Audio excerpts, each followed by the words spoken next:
This is the overall vision that came out of the work over the last 2 years that Steve's been part of. We should have a network of regional partnerships that span the entire state of California.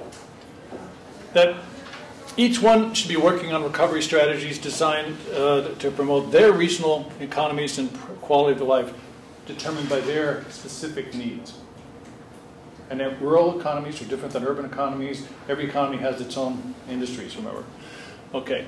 Working together, the regions can share best practices. We're not actually that much in competition with each other. And this has been very interesting. I can tell you as part of the network, many people from, say, the Fresno region have come and looked at what's been going on, and Sierra Business Council, the same thing with the Redwood Coast, Chico. They're all trying to learn from each other how to do this effectively. Valley Vision is developing a strategy right now, and they've been looking at what's been going on in LA. So, yeah. So the final thing is these partnerships must be locally based and based on strategies that have ownership of civic leaders. It's not something that can be done top down. This is the philosophy of the Stewardship Network. It really needs to be done bottom up. It needs to engage community leaders, not just government people, not just business leaders. Again, that's why alliances and groups like the Sierra Business Council are so important, and some of the other groups that are doing a similar thing. Okay, now, how does the regional efforts relate to the state?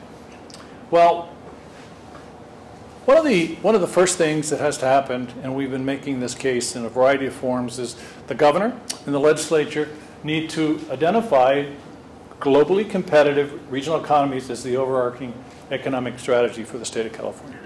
That should be the way we do things around here.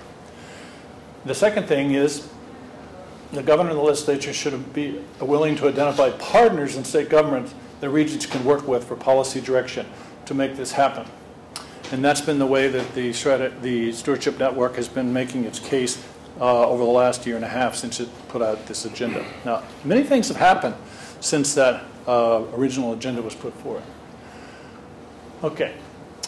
The first thing is you may be aware of is California Forward, which is a statewide group funded by foundations, about $15 million to focus on governance strategies to try to figure out how to eliminate some of the barriers that are holding us back. So eminent people are involved trying to help make this happen at the state level. The California Forward has reached out to the Stewardship Network and said, let's work together. That's the first partnership. There's a second thing that's happened. There's a group called the Think Long Committee. A very wealthy individual, Nicholas Perguin, has put up $20 million, and he basically has put together a group of people that span from George Schultz to Laura Tyson, the advisor, to President Clinton, people like Eric Schmidt of Google, to labor leaders, environmental leaders are on this committee, Think Long Committee, trying to figure out how do we fix California. And then one of the pieces of the Think Long Committee is a task force focused on the economy. Jobs in the economy.